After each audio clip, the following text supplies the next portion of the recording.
This has traveled for a very long time, so when you see this, it is familiar but yet refreshing. The main aspect of it is the world, after all this exposure, instead of we all coming together in today's time, we have a lot of differences. We try and identify the differences.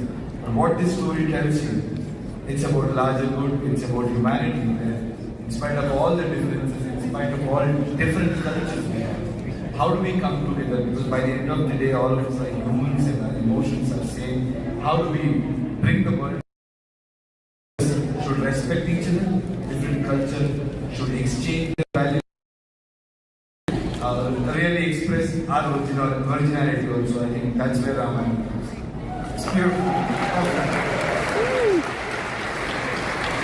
That same bit of the vibe and the energy, what was that bond like, getting to know each other, getting to work with each other, and then having to kind of turn that on its head?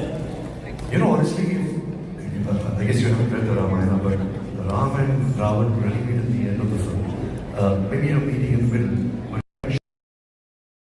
Just going up and down. With his aura, with his style, with his outlook, to play this role. He's played with so much of swag, with so much of aura, with so much of honesty, that, you know, he's really made Ravan come alive. You know, over the years we've had a very stereotypical version of Ravan. You know, that which was just black. We never saw anybody go deep into the characteristics of Ravan. I think it is the writers, the makers, Yash, we all have aware the character of Lord Ram is concerned. I think it's needless to say that Ramayana and Lord Ram have been conscious people for millions of people across the world, for generations, and they will continue to do that. Lord Ram is someone who enlightens us about the triumph of human spirit in times of adversity.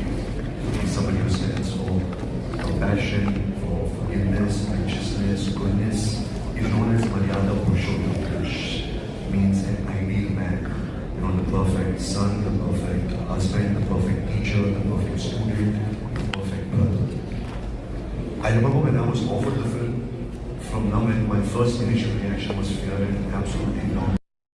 I realized that actually that fear turns into gratitude. I'm watching. It's an opportunity of a lifetime. You know, it's an opportunity coming to me in this phase in my life when I can change for the better.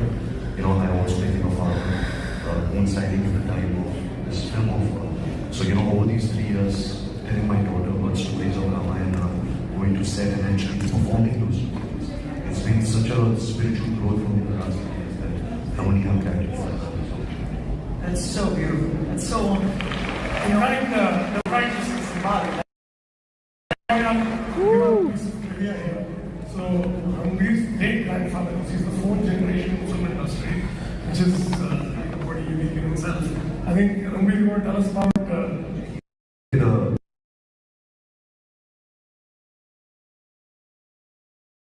born for something. And I love, you know, it takes a righteous man to think I could not play a righteous man. The embodiment of the character. It's so beautiful. I think that's the most important thing. I would like to add, nobody in this world can come and say that I have the virtue to play Lord Ram. That's how just the fact that he said I can't do it says it all. Like you said, and he's a fabulous actor. I'm telling you guys, it's not easy to play Lord Rama, and the way he has really worked, and it's easy to play. Huge respect to him because he's a fantastic actor, a big.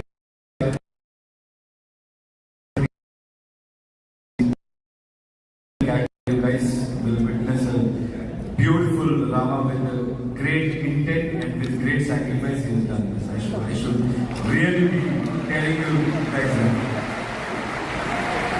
That's that energy I was talking about. It's beautiful to see, man. I love it. And that bringing the world together and all these details, also tying into the stories that we know that came from this. We spoke about the bow, and that blew my mind. And then you also mentioned Avatar, and that blew my mind. And there's so many stories that are you know, in these hollowed halls, sacrosanct.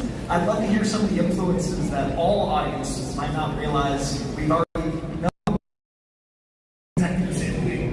and Lord Vishnu you see in the land of water, the god who's actually on the water, and who sort of preserver of all life on planet Earth. So, depending on who you speak to, they'll say that Lord Ram is an avatar, avatar of Lord Vishnu, who came to Earth to protect against any misbalance of power.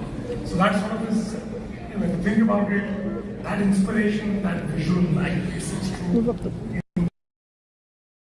Culture has had for decades, for generations. It's incredible. I experience it, and it feels like a story. Talking about becoming a father and this timing, it'll just evolve for you as a person, and that's so special. I just like my mentioned in Ramayana. Really? Yes. Ramayana and Pushpaka Vimana. I'll just tell you one small incident which happens. Lord Hanuman is extremely protective of Lord Ram. So he is not letting Yama come close to Lord Ram. Yama is the Lord of Death. So he's saying he can't come close to Lord Ram. And Lord Ram knows his time has to get over at some point of time. So he has to distract Hanuman. So he drops his ring into a crevice, and that crevice is endless. And Hanumanji goes chasing for that ring. And he reaches really near another world kind of a place. And he sees a mountain of rings. And he asks someone out there that, how do I find which that ring? Yep. And that's right the here. which is already which that ring. Yep. And that's right the here. which is already You guys are making me so much.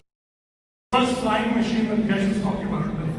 Ravana has a flying machine which is Pushpaka Vimana, which you saw in the trailer. That's envisioned then, back then, where we didn't even have the concept of flying also. So it's already, we are not having it. It's there. That's incredible. We've talked about the global impact, the global scale of the global creators, and I think two incredible examples are Hans Zimmer and A.R. Rahman. That is East meets West. That is so special. And we actually, just for you guys, so again, cameras down if you don't mind, we have an exclusive clip with that experience just for you in the room. Let's play that one. Woo. Hello, Comic Con. I'm Hans Zimmer, and I'm here with my really dear friend and genius, that is A.R. Rahman. And together, we are setting off on a journey that has never been done before. I think it's really interesting that I, as a European, get to immerse myself and listen to this man tell me about the gods.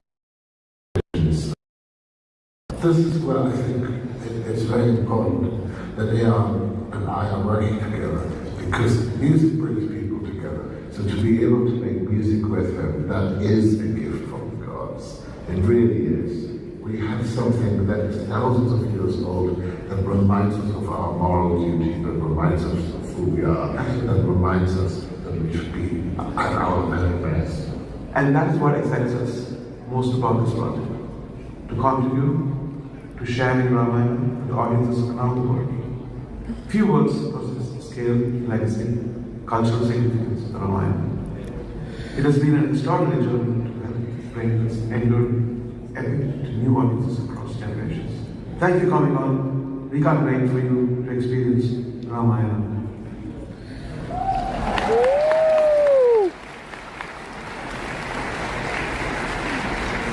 Every question I've asked today, I've thought of like 10 more, and I can't cover all the experience, which is a mark of a beautiful piece of art. But I want to hear you guys. We've only got time for you, but there are microphones. We're only getting to time for a few. I'm going to warn you up front, but let's take it away. Whoever's up first.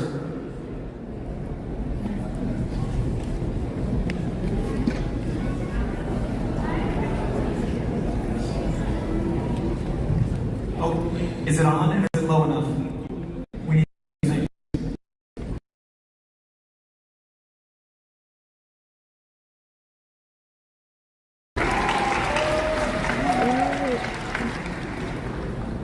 Hi guys, thank you so much for bringing this to Comic-Con. As an Indian film fan, it's so exciting to see these worlds come together.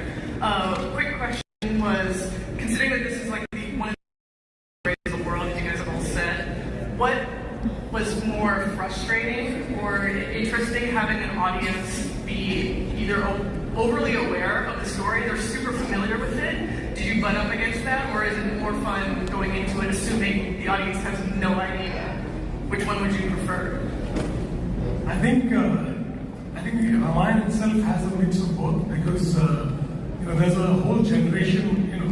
India itself is over 1.5 million people, and there's a lot of us who kind of grew up watching the Ramayana, and our children don't necessarily know as much. So when we think about it, in fact, when Nitesh and I talk about it through the entire writing phase, you were always like, yeah, we know this, but our children don't. Like, how do we try and make it relevant for our parents, ourselves, and our children? Because a film or a story like Ramayana is actually multi-generational, and it really touches upon all age groups. That's not completely empty yet. All genres of filmmaking.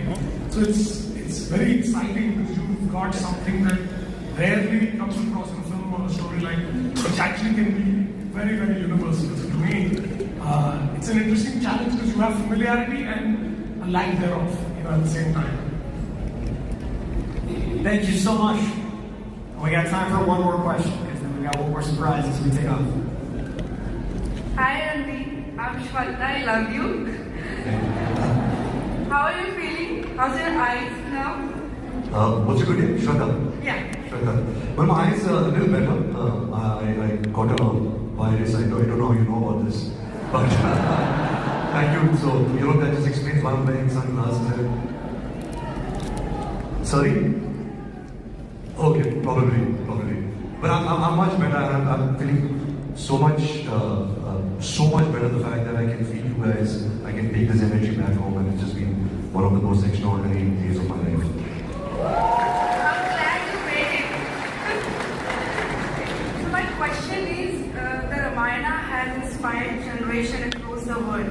And I remember since childhood we have seen Ramayana with our family. So I have 5 and 3-year-old. I'm gonna take them to watch this movie. So just wanna know what you guys did differently. My kids get this message and they feel comfortable watching this movie and learn our culture and religion. So I'm very excited to take them to watch this movie. I'm so happy. I'm very excited to take my daughter also to see it. It'll probably be her first film on the big screen. But like you said, the Ramayana has had versions over the years. It's radio, musicals, street plays, as we know of the Ramayana. There are so many various movies being made over the years. And I think the text and what the Ramayana teaches you and the spirituality that it contains, you can make it every month, every week. Complexity at the same time, there's so much of simplicity, there is so many learnings, there's so much of spirituality in it. So I believe that this is the best version of all the people that came together on this film. Over the years, the next few years, the next 100 years, there will be many versions, and I'm pretty sure that over the years, the next few years, the next 100 years, there will be many versions, and I'm pretty sure that they will be as good as this or the ones previous to this. Thank you very much. It's a great question. So I do have unfortunate bad news. We are out of time, but as a consolation prize, I want to take a picture with these legends, with this crowd. So if you had a question, you can come up to this barrier and be at the front. But that's the best I can do. But you guys want to take a picture real quick with this amazing San Diego Comic-Con crowd? All right, can we get the lights up a little? And we got one more surprise this week for you folks. Okay, we have Shaktiman here, also one of a very big character from India.